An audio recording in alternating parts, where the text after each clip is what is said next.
Les bestes sont à Budapest. Attention, les Sud-Coréens débarquent. Malheureusement, ce sont surtout des Coréennes et cela concerne Roman Dico. On l'espérait pourtant cette médaille d'or de notre numéro 1 mondial des plus de 78 kilos. On l'espérait comme un baume cicatrisant sur le sentiment diffus mais persistant d'un échec ici à Budapest. Échec. Il faudra temporiser tout cela avec la mise en perspective qui s'impose. Il faudra relativiser, mais aussi savoir lire les messages clairs que cette année 2025 nous envoie. On l'a compris, Roman Dico n'a donc pas passé l'obstacle coréen qui se dressait sur le chemin de la finale. Tandis que la championne olympique brésilienne Beatriz Souza sombrait de son côté, pour cause de méforme totale, notre médaillé olympique s'appliquait et passait le tour délicat à négocier, le premier contre l'italienne Tavano, victorieuse contre elle au championnat du monde 2023, qui se battait bien sur son bras fort, mais tombait assez vite sur Ouchigari enchaîné au sol, et le second face à la chinoise Ai Man, qu'elle contrait joliment en Ouchigari sur sa tentative de Tenyotoshi. C'était bien parti. Le quart était rassurant contre la néerlandaise Karen Stevenson qu'elle avait battue avec facilité 2 ans plus tôt au championnat d'Europe de Montpellier. Un hippon bien négocié au sol plus tard, notre numéro 1 mondial se retrouvait au pied de la muraille, non pas de Chine, mais de Corée du Sud, plus précisément en demi-finale face à la meilleure des 2 Coréennes présentes, lesquelles s'étaient expliquées au tour précédent. Ha-Yoon Kim, 3e au championnat du monde et aux Jeux en 2024, aiguillonnée dans son propre pays et jusque sur ce championnat du monde par la concurrence d'Yeonji Lee, désormais passé numéro 4 à la ranking juste devant elle, en emportant le championnat du monde junior de Dushanbe, le grand chelem du Kazakhstan et le bronze du championnat d'Asie à 18 ans. Malgré son statut nouveau de multimédaillé, cette Ha-Yoon Kim restait sur 3 défaites contre Roman. Le projet était donc à sa portée. Mais si les premières séquences étaient plutôt en faveur de la Française, avec une pénalité pour fausse attaque de la Sud-Coréenne au bout d'1 minute, elle avait du mal à imposer son bras droit, gênée par le kumikata de sa rivale asiatique qui la bloquait au revers et parvenait progressivement à mettre la jambe devant et à enclencher avant elle. Derrière la Sud-Coréenne, qui n'avait qu'à tourner le dos pour prendre les séquences les unes après les autres, Dico cédait finalement aux pénalités sans avoir jamais trouvé la solution. La place de 3 aurait dû n'être qu'une formalité contre la très jeune estonienne Ema-Meelis Aktas, en bronze au championnat du monde des cadettes l'été dernier. Mais si elle est jeune, et même très jeune, avec ses 17 ans, elle n'en est pas moins confiante, très solide sur ses jambes et assez variée en judo pour trouver des solutions d'attaque quand elle en a l'occasion. Elle a aussi l'avantage de son ignorance. Quand Dico gagnait son championnat du monde, elle avait 14 ans. Cette Aktas était menée de 2 pénalités et prenait à mi-combat un beau Arai Makikomi enchaîné au sol, lâchant un Yuko et un Wasahari. Mais elle n'abdiquait pas, sortant de l'immobilisation à la dernière seconde et tentant de refaire son retard jusqu'à la fin. 5e des championnats du monde senior alors qu'elle n'a pas commencé sa carrière junior, c'est prometteur. Dans le même registre, la championne du monde junior Yeonji Lee, la seconde Coréenne du Sud dont nous évoquions le parcours, atomisait pour la place de 3 la championne du monde junior 2021, la néerlandaise Marit Kampf. Il faut bien se rendre à l'évidence, à 25 ans, dans l'Olympiade qui vient, Roman Dico ne fera plus partie des petites jeunes. Ce temps-là est désormais derrière elle, et c'est la vie. La japonaise du jour avait atteint la finale une fois encore. Mao Arai a été championne du monde junior en 2023 et a gagné en décembre le Grand Chelem de Tokyo. Elle ne donnait pas, elle non plus, a priori, toutes les garanties d'excellence habituelles du judo japonais, mais son tableau avait été favorable. Dès les premières saisies en finale, il fut clair qu'elle ne serait pas de taille contre la Coréenne du Sud, Ha-Yoon Kim. Et on comprenait mieux comment celle-ci avait résisté à l'impact physique de notre Française. Impérieuse, intimidante, elle déclenchait fort à chaque séquence, partant du revers pour bousculer Mao Arai avec de grandes tractions. Celle-ci n'eut qu'une seule chance au sol, son domaine favori, mais la médaillée olympique la contrôlait facilement. Impactée à chaque fois et impuissante à tenir debout, et malgré l'arbitre qui pertinemment ne lâchait pas trop vite les pénalités, elle devait sortir par Hansokumake. À Budapest, la championne du monde, la plus forte en plus de 78 kilos, c'est Ha-Yoon Kim. Le dernier titre de Roman Dico en championnat du monde, c'est celui de Tashkent en 2022, un an après sa médaille olympique de Tokyo. Depuis, elle n'a jamais retrouvé la première place du podium que son classement de constante première à la ranking suggère. Il y en a toujours une pour s'imposer à elle, comme le fit Beatriz Souza aux Jeux, et désormais cette Coréenne à Budapest. Un palmarès qui reste inabouti, un statut à reconquérir, un horizon américain en ligne de mire, peut-être une forme de confiance et de juvénile agressivité à retrouver. Il y a du travail. Mais c'est aussi une médaille mondiale de plus, obtenue dès le début de l'Olympiade, et c'est une façon de voir le verre à moitié plein. Qu'en pense Romane elle-même? C'est assez frustrant parce que J'avais des solutions, je pense. Je les ai pas trouvées sur le coup, mais après coup, je me dis ouais, j'avais tellement de choses à faire. Mais ça donne des actes de travail. Comme je disais tout à l'heure, voilà, il faut que j'ai plus de schémas dans ma tête. Je pense que je me force à peut-être apprendre à faire des randonnées à thème à l'entraînement pour quand le schéma change, quand l'adversaire change de tactique, comment moi je m'adapte. Par contre, là, c'est ça que j'ai pas réussi à faire. C'est quand la situation a changé, j'ai pas réussi pendant le match à changer. En plus, Jane, je l'entendais pas, je n'entendais rien du tout. Enfin, mais bon, honnêtement, forcément déçu, mais la suite, en fait, ça va être royal. J'ai trop hâte de travailler sur ça. J'ai trop hâte de travailler sur plein de choses. Je sentais un peu le contre, mais je ne sais pas le contrer. Mais je me disais, il y a un contre ici. Donc je me dis, voilà, il faut travailler ça maintenant aussi à l'entraînement. On va bosser dessus. Donc honnêtement, ces championnats, je finis en bronze. Et le match que je perds, il nous donne plein d'infos, plein de choses à travailler. Donc j'ai hâte. Honnêtement, jusqu'à même ma demi, mon début de demi, j'étais contente. Mais tu vois, j'ai envie de dire, j'ai fait un bon championnat dans le sens où j'étais toujours agressif, j'ai toujours essayé d'être la première, j'ai essayé d'aller prendre chaque liaison, j'ai essayé d'être dans l'action à chaque fois en fait. Et j'étais dynamique, je me trouvais vraiment dynamique sur mes appuis, sur les liaisons. Donc ouais, j'étais bien en fait, j'étais bien et physiquement ça allait quoi. C'est vrai qu'au jeu c'était aussi ça en fait, Souza tout le monde s'observe, hein, c'est logique, hein, on regarde un petit peu. Donc elle avait trouvé une parade contre moi. Et j'avais pas réussi à repasser dessus, donc ça montre bien qu'il faut travailler sur ça en fait. J'ai peut-être pas assez de schémas encore, donc ça montre bien qu'il y a une marge de progression énorme, donc tant mieux. Et oui, on va encore travailler, de toute façon c'est ça le judo, c'est la répétition, le travail. On va bosser, demain il y a les équipes encore, j'espère pouvoir prendre d'autres profils. Il y a plein de jeunes en plus qui arrivent, et honnêtement celle que j'ai pris en place 3 elle a 17 ans. Donc on voit que les jeunes arrivent, elles poussent, tant mieux s'il y a plein de nouveaux profils qui arrivent. Et l'objectif c'est vraiment elle est dans 3 ans, donc il y a du temps pour faire de belles choses, il y a du temps pour travailler, pour apprendre, pour progresser encore. Et c'est ça qui compte, c'est le progrès. Donc ouais, j'ai vraiment hâte de la suite. Toujours factuelle, la coach Jane Bridge ramenait le niveau d'interrogation sur des points précis, la confiance et le physique.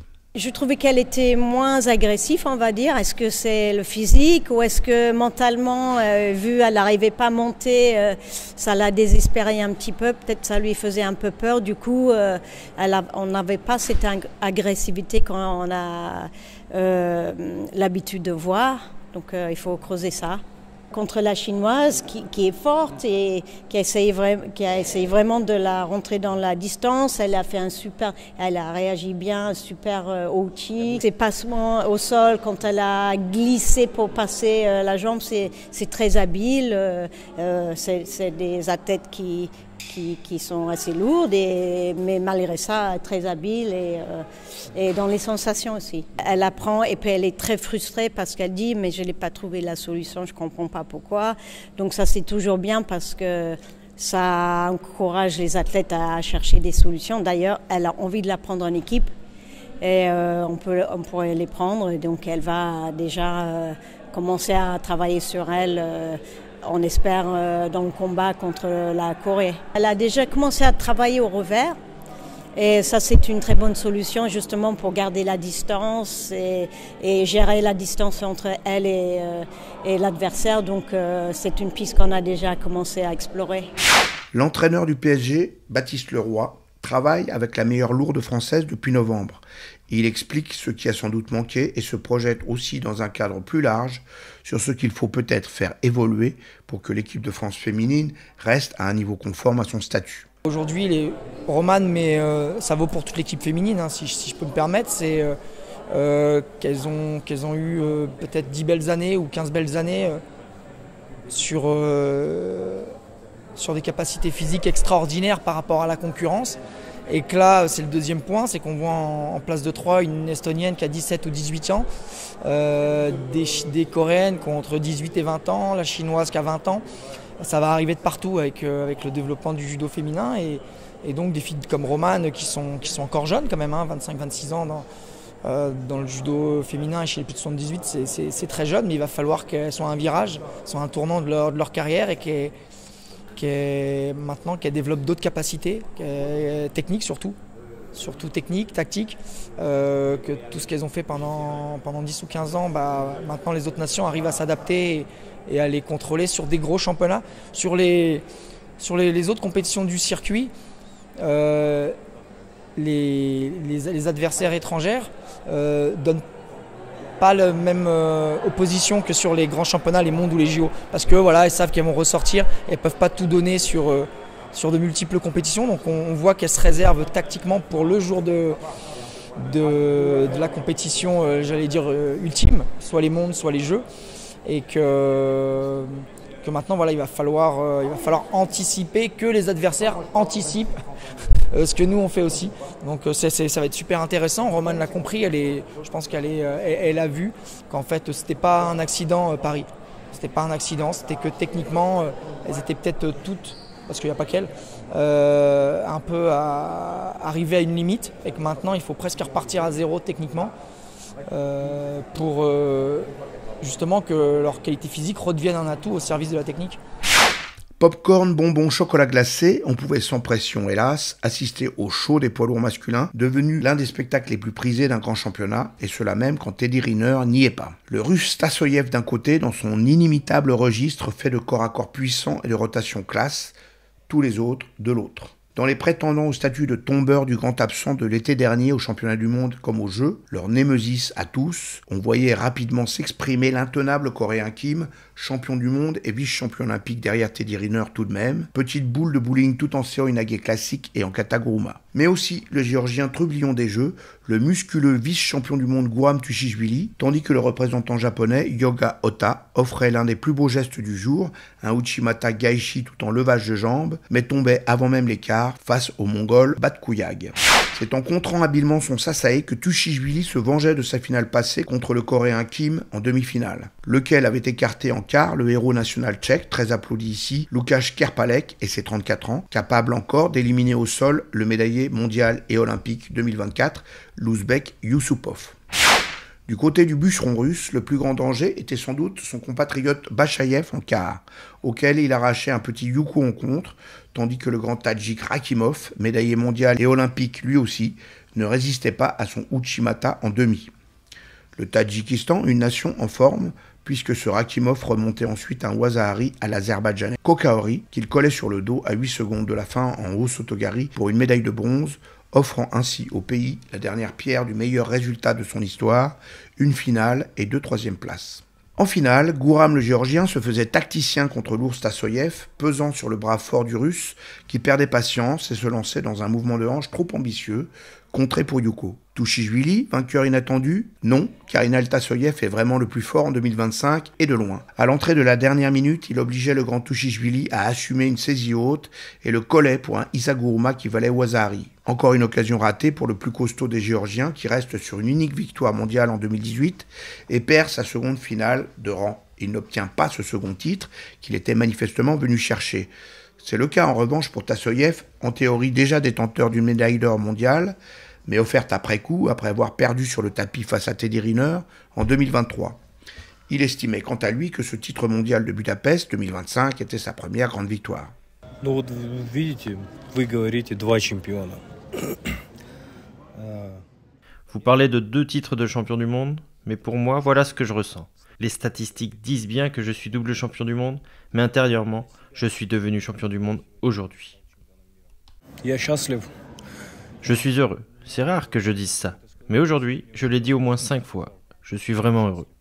Comme je n'ai pas participé aux Jeux Olympiques, ces championnats du monde constituaient la plus importante compétition de mon année. Je ne pouvais que y prendre part. Quand Guram m'a contre-attaqué, je n'ai absolument rien ressenti. Je savais au fond de moi que je perdais un score, mais je n'ai pas dévié de ma tactique et je n'ai rien improvisé. Tous les bestes étaient à Budapest dans cette catégorie, tous les hommes forts sur le podium, et quelques-uns au pied de celui-ci, puisqu'on avait rassemblé pour l'occasion la crème des lourds français, le grand David Douillet et Teddy Riner lui-même, lequel remettait à ses rivaux leurs médailles. Au passage devant le russe vainqueur, les 2 grands adversaires échangèrent quelques mots en souriant. Ce qu'ils se sont dit, nous avons demandé évidemment à l'intéressé de nous le révéler et de commenter cette formidable catégorie des poids lourds. À vous, Teddy Riner. Elle est magnifique, sa victoire. Je lui ai dit que j'étais content pour lui.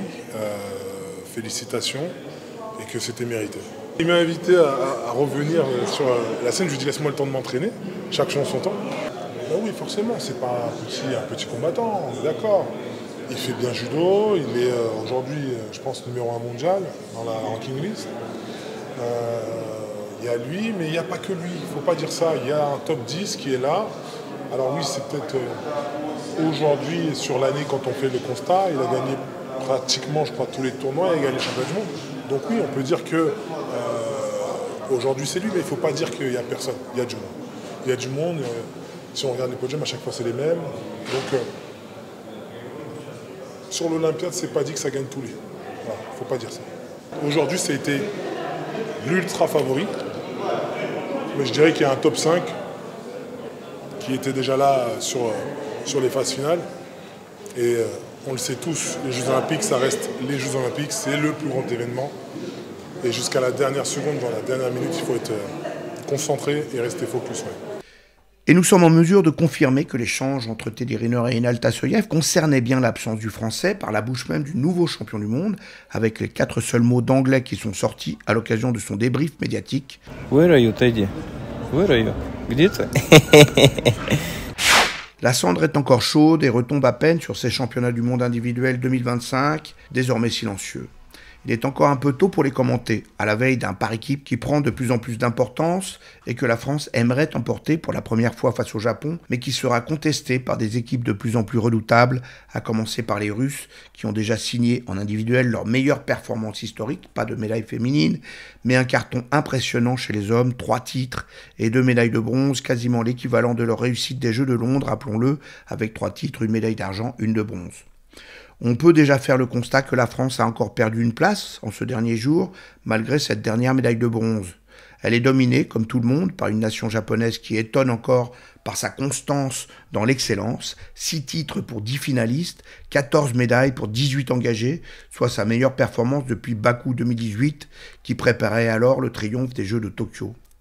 Et encore, l'une de ses rares contre-performances est à mettre au passif de son double champion olympique, le fabuleux Nagase, en moins de 81 kg, tandis que son génie des moins de 66 kg, Ifumi Abe, était victime de l'effet post-olympique. Seule l'Italienne Alice Bellandi, hier en effet, parmi les 7 champions olympiques présents, est parvenue à enchaîner les 2 titres. Abe, avec l'Azerbaïdjanais Kotsoyev, en moins de 100 kg, était l'un des 2 autres couronnés d'or olympiques à être au moins resté sur le podium. Derrière le Japon, l'étonnante Italie avec ses 2 médailles toutes d'or et une Géorgie qui s'accroche et nous surprend avec un seul titre, mais à mettre à l'actif de sa meilleure féminine, la moins de 57 kg, Eteri Liparteliani. La France reste devant la Corée malgré les 3 médailles récoltées aujourd'hui par la seconde nation asiatique, qui s'ajoute à la 3e médaille de bronze en 3 championnats du monde de son moins de 81 kg, Lee Ju-wan. 5e nation, c'est le signe tout de même que la performance française reste significative. Elle est même à marquer d'une pierre blanche grâce aux 2 finales masculines récoltées en moins de 60 kg par Romain Valadier-Picard et en moins de 73 kg par Johan Benjamin Gaba, lequel offre à la France, c'est de l'histoire, son premier titre mondial masculin, hors Teddy Riner, depuis 12 ans, et son premier champion du monde dans cette catégorie. 2 médaillés masculins français dont aucun ne s'appelle Teddy Riner, c'est une première depuis 2013, et il faudra s'en souvenir. L'équipe masculine, souvent bredouille ces dernières années, a commencé son travail avant les Jeux et c'est l'embryon de sa reconstruction qu'on voit s'épanouir ici. L'équipe féminine et ses 2 médailles de bronze, un résultat bien modeste, fait elle aussi un bilan par l'évidence. Ces 2 uniques médailles de bronze obtenues sans son Teddy Riner au féminin, la grande Clarisse Agbenienou, montrent qu'elle est arrivée avec les Jeux de Paris au bout d'un cycle et qu'elle a tout juste entamé le travail de sa refondation, qui se fera sans doute autour des leaders encore jeunes qui ont récolté la médaille à Paris comme à Budapest, les Sizik et les Dicko. Il faut bien sûr se rappeler que les championnats post-olympiques sont rarement bons pour l'équipe de France, que celui-ci a occasionné aussi un changement d'équipe d'encadrement à laquelle elle n'était pas habituée et qu'on reverra bientôt dans une meilleure énergie les présentes non récompensées comme Chirine Boukli, Amandine Bouchard ou Margot Pinault, que les absentes annonceront bientôt leur retour aux affaires, y compris peut-être Clarisse elle-même, et que les plus jeunes, dont l'apprentie héroïne Melkia Hochkorn, 20 ans, ont payé pour apprendre et faire mieux dans l'avenir. Le message d'erreur est néanmoins à entendre. Il faudra un sursaut rapide à cette équipe dispersée, tant dans son énergie que dans la confiance qu'elle ne dégageait pas. Il faudra aussi que se construise rapidement la concurrence dont elle n'a pas bénéficié ces dernières années, car c'est la meilleure façon de se sentir poussé vers l'avant et pour l'équipe elle-même de se voir régulièrement renouvelée. Comme savent très bien le faire les Russes et les Japonais, capables de préparer de jeunes éléments qui intègrent le groupe quand ils sont prêts. Un chantier ouvert est désormais urgent. Baptiste Leroy a peut-être raison, il y a derrière ces enjeux de première nécessité une réflexion globale à avoir, une réforme collective à mener. Mais c'est une autre histoire. Place ce vendredi à la bagarre collective, au grand jeu du par équipe dans lequel la France a souvent brillé. Dans la logique d'une reprise d'énergie et de confiance, ce serait un bon début.